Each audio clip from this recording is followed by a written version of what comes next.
Alright, hey guys, what's up? It's me, Percy.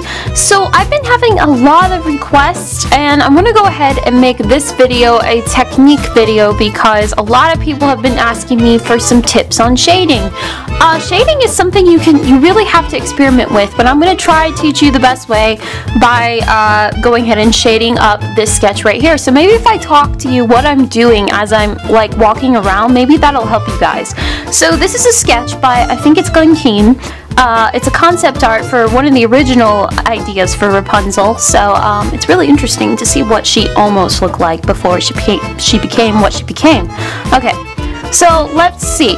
So her head's turned up towards the sky. I'm thinking that we have to think of where the light source is hitting your figure and everything, or you can just go completely crazy with it and just shade up anywhere you want to go.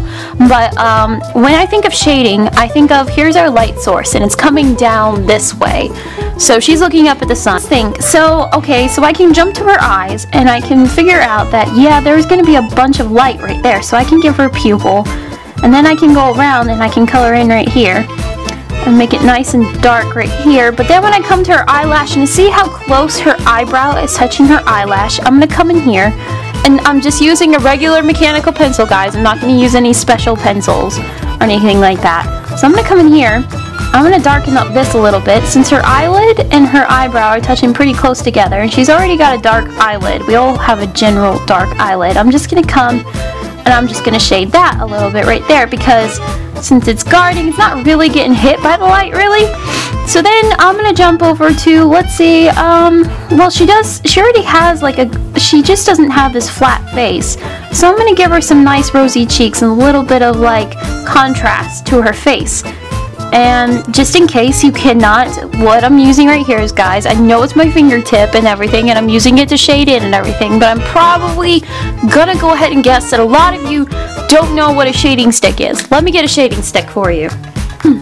Okay, this is a shading stick. So it looks kind of ridiculous the way it's built and everything, if you ask me, but what I can do is I can come in and I can shade around. Instead of using my fingertip, I can use the shade stick and everything. But in case you don't have access to a shade stick, you could use a Kleenex. Or if you want to be environmentally friendly, use your fingertip. Okay, so after I see her, I want to shade up her face a little bit. I'm seeing that maybe this part of her neck isn't really getting hit by the light. And plus, she looks ridiculous if it's just that one little line right there. So I'm going to go ahead and I'm going to shade right there.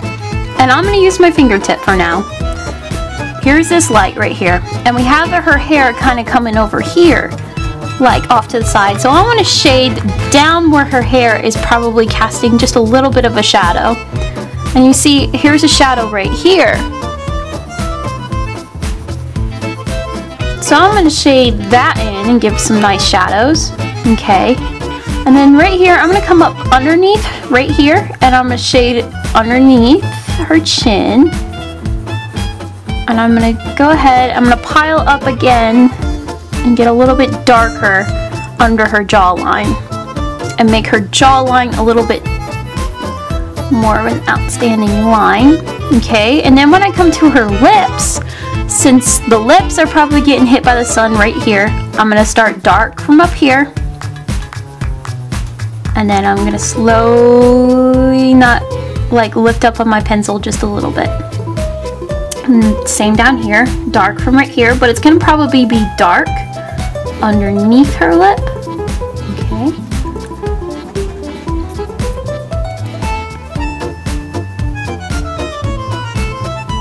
Alright, then let's say her nose needs a little bit of shading. If I look at her nose, then I'm going to come underneath her nose. And I'm going to come behind, like right at her nostril. And then I'm probably going to line just a little bit at the top of her lining of her lip. And then I'm going to come around this part, just nice and dark right there. And then I'm going to come inside the nose a little bit. I'm going to give it a little bit of shading right there. Okay. And the nice thing about shading, let's say I want shading right here. but I don't want it right here. So I smooth it in. The nice part is to fix those lines, you can always use your handy dandy eraser on the top of your pencils. And if you do not have an eraser on your pencil, then you probably got your pencil from Alien Race. I don't know. Okay, so I'm gonna come under, I'm gonna go back to her eye again. And I'll make it her eyelashes a little bit darker. And of course I will leave this area a little bit dark just because it is an eye socket. And okay, and then of course I've got her eyebrows. I'm gonna come in, darken it up.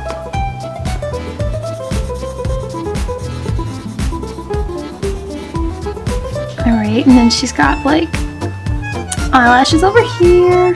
And then here's another side of her eyebrow. She almost has her face completely turned. Okay, so then I see like I want some shading right here, and you see I'm still leaving enough space on every area that you see that I still have a good line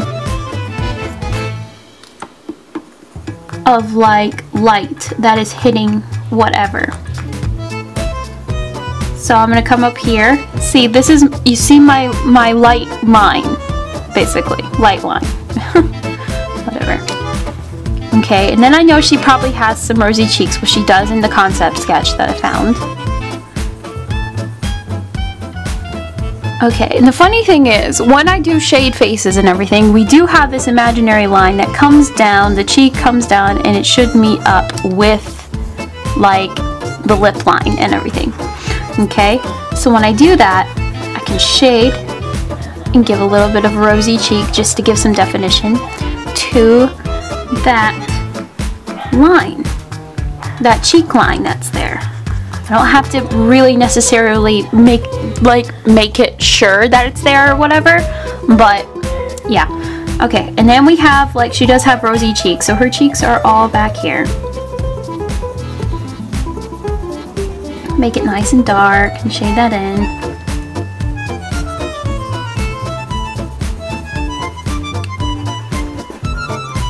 Okay, and then of course I can come in and I can free up some space that the light is hitting. See? Make this a good light line. And then I can smooth it in with my finger just to make it nice and smooth, okay? And then like I could come inside her ear and of course make it nice and dark because it's the inside of her ear. And darken up this line a little bit more.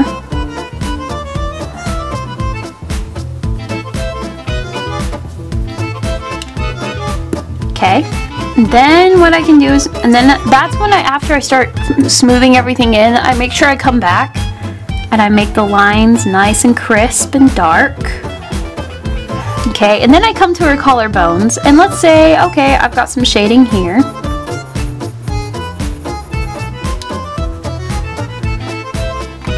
And then I've got some shading right here where the light is still hitting her shoulders, but I still have shading. And I have some shading here. Okay. Alright. Let's come down. When it comes to like clothes and everything, that's something I have been experimenting with since high school, is clothing. So let's say this is the bundle of the clothes right here. So we've got one good line coming up here, and we've got another good line coming up here. Okay, so as you can see, I made my sections of clothing off. That's the bundle of her dress, the top of her dress, her arms and everything. I make sections of clothes and then I just start shading in those areas. And it's a lot like some people do their hair like this. A lot of people, when they draw hair, they draw like the clump of hair and then they start really dark at the top. Like that. That's what I usually do for my clothing and stuff and everything like that, is a similar kind of concept.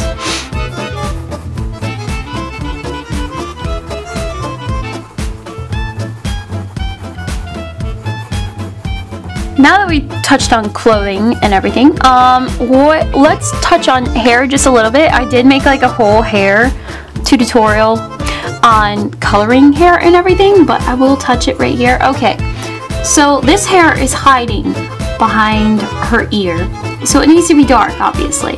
So I'm using my lines again, and then we've got some lines back here. Alright, so this is all hiding and stuff.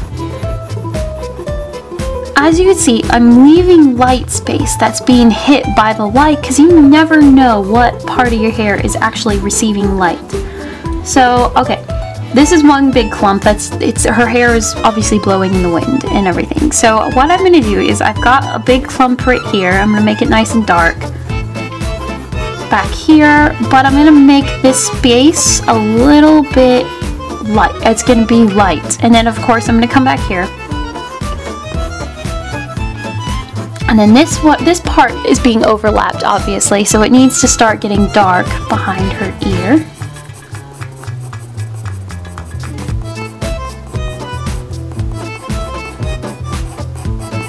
You just need to figure out, you need to make like your sections of hair, and you need to figure out what's getting hit by the light and what's being like overlapped. See, this piece of her, this clump of her hair right here is starting to get overlapped by this clump of hair, so I need to go ahead and I need to make this nice and dark, and then this could be nice and light up here, but then I come down over here and it gets dark.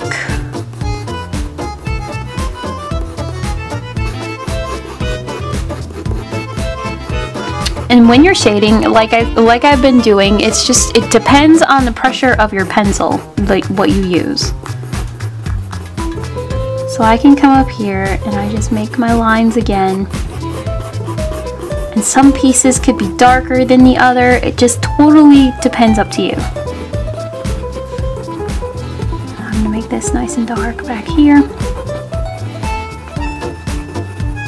It's up to you what you're going to overlap and what you're going to let stand in the light. Okay, alright, so since these clumps of hair are obviously being hit by the light, I'm just going to do a couple of lines, and I'm going to leave them nice and blank.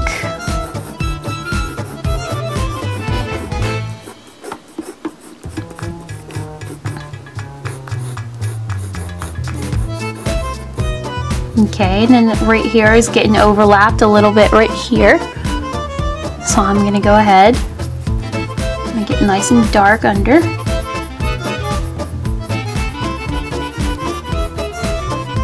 And this is over here and it's being overlapped, but it's still being hit by the light. I just need to give it a little bit more definition.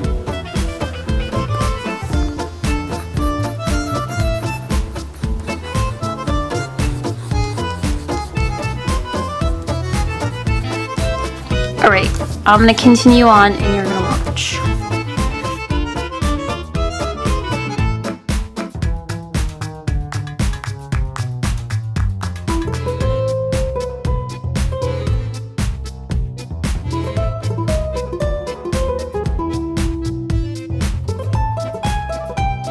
Once again, I figured out shading on my own. It's just a matter of practicing. Maybe just by you guys watching me shade her and explaining what I was doing as I was going along, maybe that will help you guys. It's all just practicing and experimenting. I hope this helps somewhat. If not, I'm so sorry. I tried my best. I think next Friday I'm gonna go ahead and teach you how to draw Toothless from How to Train Your Pet Dragon.